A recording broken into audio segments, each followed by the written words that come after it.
Tiong tolak kriminalisasi terhadap mualim. Dilansir dari ajnn.net. Banda Aceh, mantan pejuang gerakan Aceh Merdeka, GAM, Samsul Bahri alias Tiong menolak tegas segala bentuk upaya kriminalisasi terhadap mualim, terkait ucapannya yang akan menuntut referendum bagi Aceh, setelah melihat dinamika perpolitikan di tingkat nasional.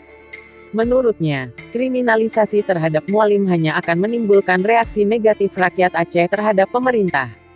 Hal tersebut juga berpotensi menimbulkan ketegangan politik baru antara Aceh dengan Jakarta.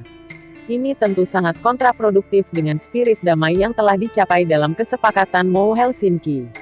Tiong menilai pernyataan referendum oleh mualim hanya sebatas wacana biasa sebagai dinamika politik di sebuah wilayah bekas konflik, sehingga tidak sepatutnya direspon secara reaksioner oleh para pejabat pemerintah pusat. Lain halnya jika pernyataan mualim diikuti dengan tindakan konkret dalam mewujudkan rencana referendum tersebut. Misalnya mengadakan forum pertemuan untuk merancang terlaksananya referendum, membentuk struktur organisasi sebagai organ perjuangan referendum, seperti SIRA di tahun 1999. Sehingga dapat disimpulkan bahwa, mualim tidak berniat sama sekali melakukan upaya makar sebagaimana dituduhkan oleh sebagian kalangan, katanya melalui siaran pers yang diterima AJNN.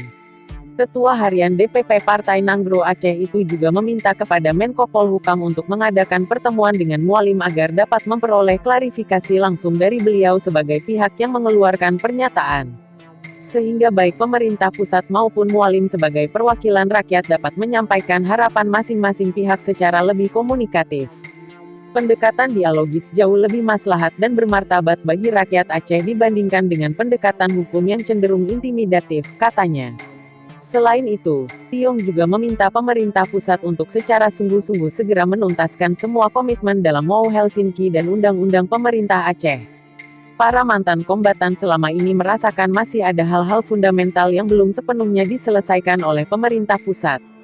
Terakhir anggota DPRA itu meminta kepada para pihak di Aceh untuk berhenti menghujat mualim hanya berdasarkan penafsiran subjektif masing-masing pihak terhadap pernyataan referendum tersebut.